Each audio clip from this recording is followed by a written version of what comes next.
right, so for a majority of this summer, the other conversation has been about the Dallas Cowboys for a variety of reasons. The fact that Micah Parsons remains unsigned, the fact that the Cowboys documentary came out and it captured a lot of attention. But it's also because Jerry Jones says things. And we need to look at this objectively, not subjectively, when it comes to the Dallas Cowboys. As an owner, in terms of being good for business, Jerry is a prince. The Cowboys when the Lakers were sold for $10 billion, Jerry Jones was saying to himself, 15. And he'll probably get it if the Jones family ever decides to sell the team, because not only does he own the team, he owns the stadium. That is a huge part of their value. Let's be clear about that. They own the building. Jerry did it himself. Oh, by the way, note to all the NFL rich owners who are multi hundreds of $1 million, you can do that too. You don't need taxpayer money to do it. Fund it yourself and look at the valuation Jerry gets in the long run. He gets to keep all the money because he owns the stadium. If you're really that good at business, follow Jerry's model in terms of how to make the business more successful, and you'll make more money, which is what most of you only care about anyway. The point being, Jerry is a marvelous owner.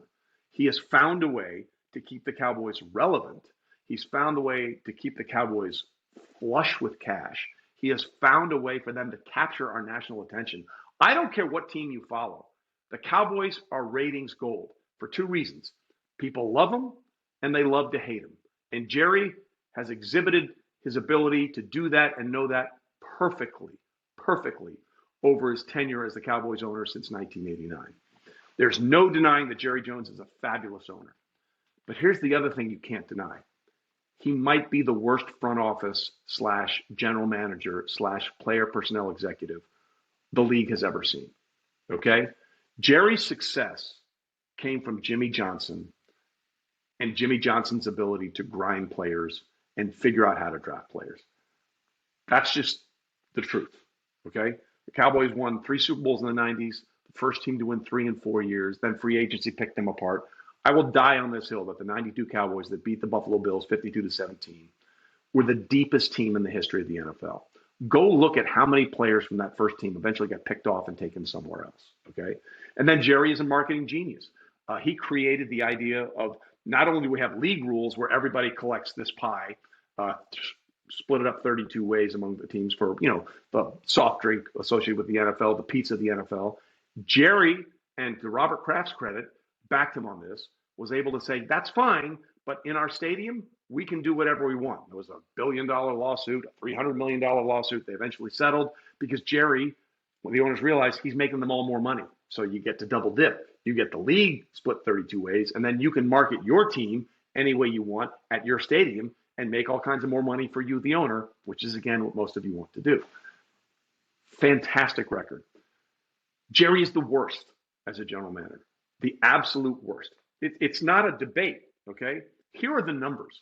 The Dallas Cowboys have not won a division round playoff game in 30 years. We are now playing for Super Bowl 60 to start this season. The Cowboys' last Super Bowl appearance was Super Bowl 30 when the Arizona Cardinals played at Sun Devil Stadium in Tempe, Arizona. I know, I was there, okay? The NFL has changed dramatically. The only thing that hasn't changed is the Cowboys' ability to win a playoff game, which is negligible. They have not won a divisional round game in 30 years. Now, let me ask you a question. What owner would put up with that kind of incompetence from their general manager? The answer is nobody, unless the owner is also the general manager. And therein lies the problem. Jerry's never going to fire himself. And at 82, he is dug in, much in the same way he's dug in on this situation with the Micah Parsons contract. And we'll get into that in a second, because this is another failure of Jerry that is blatant and obvious to see. I want Jerry to have success. He wants another Super Bowl before he passes.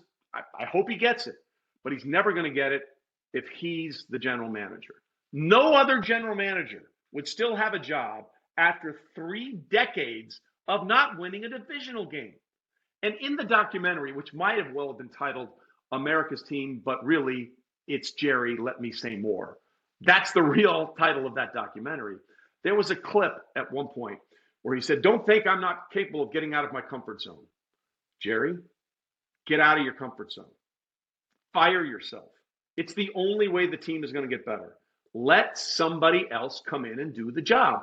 And he was asked that once on a radio station a couple of years ago, and he got really upset, really pissy about it. He said, well, let me ask you a question.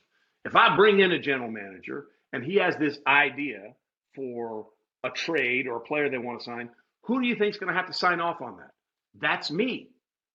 I'm going to be involved with the decision at the end. And I'm like, yeah, that's the problem. Okay? There's an old line. Players play, coaches coach, and owners own. And when owners try to become coaches, then we have issues. And Jerry, I know you played at Arkansas with Jimmy. I know all of that. You're not Jimmy Johnson when it comes to evaluating talent. I got 30 years of data on that. Not 5 years, not 10 years. I got 30, okay? And now let's talk about contractual situations that you've created for yourself.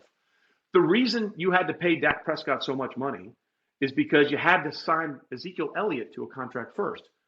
You signed him before you signed your quarterback, which then allowed Amari Cooper to leave, and he and Dak had his unbelievable chemistry, but you couldn't pay him because of the contract you signed Ezekiel Elliott to, okay? So now you're in this situation with Micah Parsons, and you are dug in. He is dug in. We don't know how this is going to play out as we're taping this episode, but here's another problem that you have created for yourself. Jerry has gone on Michael Irvin's show, and I think also with Stephen A., and basically threw the agent under the bus and has said, we had a deal in place. And then he went in with this really cute, homey story, which Jerry likes to do, talking about a kid. And the kid goes, Mama, can I have some candy? And the mom says no. And then the kid runs to daddy and says, Daddy, can I have some candy? And the dad says, sure, son. And then the son goes back to the mama and says, Daddy said it was okay. And it's a great, wonderful, homey story that hits a lot of things. And it's bullshit, okay? Here's why. Because I was listening to Sirius XM NFL Radio the other day, and Pat Kerwin and Jim Miller were doing a great job about explaining the Cowboys cap situation, all right? And they said, it really makes more sense to sign Micah next year instead of this year. And their reasoning was really sound, because when you sign a player to a long-term contract extension, that first year, most of the salary is in a massive signing bonus of a ridiculous amount of money. And that lowers the cap hit in that first year. And normally in a 4 or 5 year contract extension or new contract, the balloon payment goes up huge in the second year. Well, next year, you have Dak with a balloon payment on his contract. CeeDee Lamb, whom they just signed, has a huge cap hit next year. So Pat Kerwin, who does a great job of breaking this stuff down, said it actually makes more sense for Jimmy to sign Micah next year, tag him this year, and sign him going into next year. And that would make sense, because otherwise, if you signed him this year, those three players, Dak, CD, and Micah, they would account for over 50% of the cap if Micah signs this year. 3 players, 50% of your cap. So if that's the logic, if that's the thinking, makes all the sense in the world. But Jerry has already told you that's not what he's thinking. Because those interviews where he told that great homie story about the kid playing one against the other for the candy, he said basically, we had a deal in place. We had agreed on compensation. We had agreed on years. We had agreed on everything. And then the agent, David Mugoletta, who, by the way, is the best agent in football. His track record is undeniable. Jerry said the agent came back and, using his words, told them to shove it up their ass.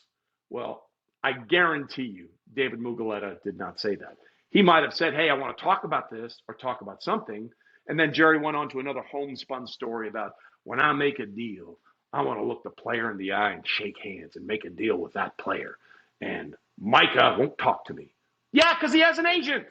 And that's the way you do business. You talk to the agent. Jerry wants to talk to the player instead of talking to the player's agent, which, by the way, is not the way this works. That's a separate issue entirely. But most importantly, Jerry told on himself. If his plan was, which would have been the logical plan, to tag Micah this year and then pay him next year, he never would have said to Michael Irvin or to Stephen A. Smith, we had a deal in place. Everything was good until the agent came and fucked it up. So that leaves us one of two options. Either Jerry is lying, or Jerry did not understand that maybe it would be better to sign him next year instead of this year because of the balloon payment and how much of a cap hit that would be. But either way, it's terrible for the Dallas Cowboys. You've got an owner who thinks he's the best general manager in the game, when in reality, he's 32 out of 32.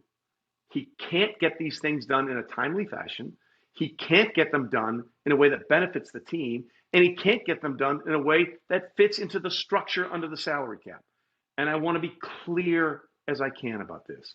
Jerry is a remarkable, unique human being in the history of the NFL. He's in the Pro Football Hall of Fame for a reason. He did all these wonderful things. He made the league better. He strengthened the league. He made the product better. Except his own product is not good. There's a reason Jimmy Johnson was inducted into the Pro Football Hall of Fame before he was inducted into the Cowboys Ring of Honor. Think about that for a minute. The league said, Jimmy, you're one of the few of the few, one of the most creative, smart, incredible coaching minds we have ever seen. You're in the Pro Football Hall of Fame, the most exclusive club in the history of this little game we call the NFL.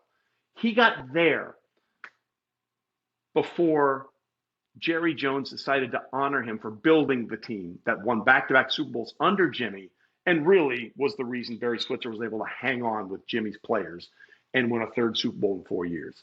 That tells you everything you need to know about who Jerry is, what his priorities are, and where he falls short.